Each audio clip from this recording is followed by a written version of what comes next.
Later, she ran for a Dartford parliamentary seat. Though she lost, she impressed crowds with powerful speeches. She also met Dennis Thatcher, whom she married in 1951. She then briefly studied law before giving birth to twins in 1953. By 1959, Thatcher was back in politics as a member of Parliament in the House of Commons. After 2 years, she was promoted to Under-Secretary for Pensions and National Insurance. In 1964, the Conservatives lost control of the government. In the meantime, Thatcher took a spot in the opposition's shadow cabinet. She continued to broaden her political horizons by traveling through the United States. She was eventually promoted to Education Minister of the shadow cabinet. The Conservatives regained power in 1970. Thatcher became Secretary of State for Education and Science and made some unpopular budget cuts. After axing a school milk program, she earned the nickname Thatcher Milk Snatcher. She quickly grew disillusioned with the plight of women in politics. Would you like to see a woman Prime Minister? I think it depends upon who the person is. I don't think that there will be a woman Prime Minister in my lifetime. By 1974, the Conservatives were voted out again in favor of the Liberal Labour Party. Thatcher's prominence as a Conservative increased, and on February 11, 1975, she became the party leader and the first female opposition leader in UK history. My predecessors, Edward Heath, Alec Douglas Hume, Harold Macmillan, Anthony Eden, and then of course the great Winston. It is like a dream, really. Wouldn't you think so? I almost wept when they told me. I did weep. Thatcher then polished her image and delivery to assure respect. In 1976, she was nicknamed Iron Lady by a Russian newspaper for her ardent stance against communism. Meanwhile, the chaotic British political climate included labor union issues, increasing unemployment, and financial difficulties. These problems helped the Conservatives seize power in 1979. History was made again when on May 4th of that year, Margaret Thatcher was appointed Britain's first female Prime Minister. Where there is discord, may we bring harmony. Where there is error, may we bring truth. Where there is doubt, may we bring faith. And where there is despair, may we bring hope. Thatcher immediately made tough decisions in an attempt to control the ongoing recession. She raised interest rates, cut social spending, and privatized industries like gas, water, and electricity. The economy only recovered during her second term in 1987. Her stances on issues like immigration and unions made Thatcher a controversial leader, and this led to fluctuating approval ratings during her tenure.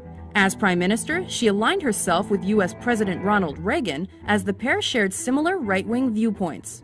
Thatcher faced a high-profile international challenge in April 1982 when Argentina invaded the Falkland Islands. Though they were a part of Britain, these islands were located near Argentina, and this caused tension between the nations. The UK ultimately won the Falklands War in June of that year after Thatcher dispatched military forces to the islands.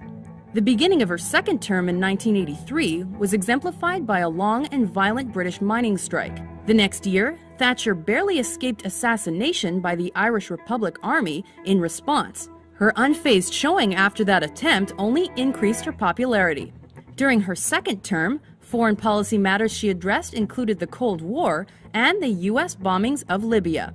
Her unprecedented third term began in 1987. Thatcher's introduction of an unpopular tax lost her support within her party and in the public.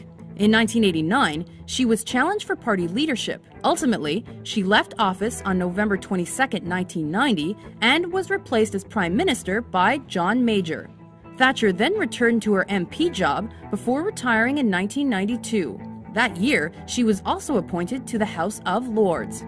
Following her political career, she wrote several books and toured as a public speaker. Her lecturing career ended in 2002 after she suffered a series of small strokes, and her husband of over 50 years passed away the next year.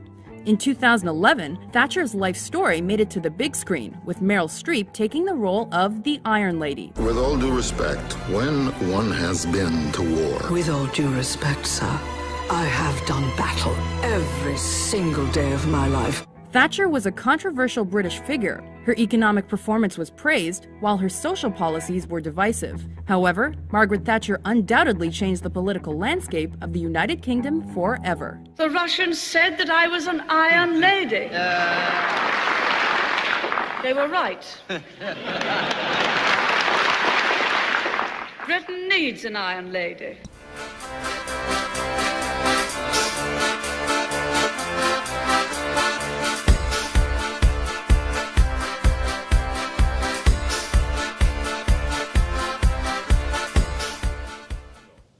Well, it looks as though we've seen quite enough from the UK and those uncovering stories for this week.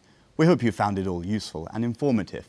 But remember, if you wish to talk to us about anything to do with Britain, you can always message us by writing on our Facebook wall. That's UK Desk Press TV.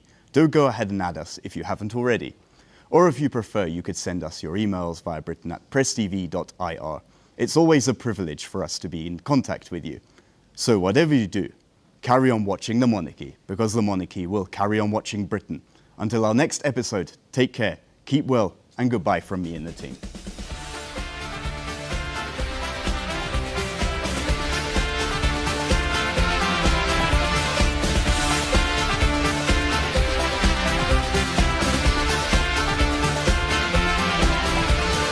Poacher come with his poacher's gun, out in the woods to shoot someone.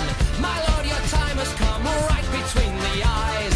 Felled his master not by chance, away with pomp and circumstance. Come join our merry dance to the rhythm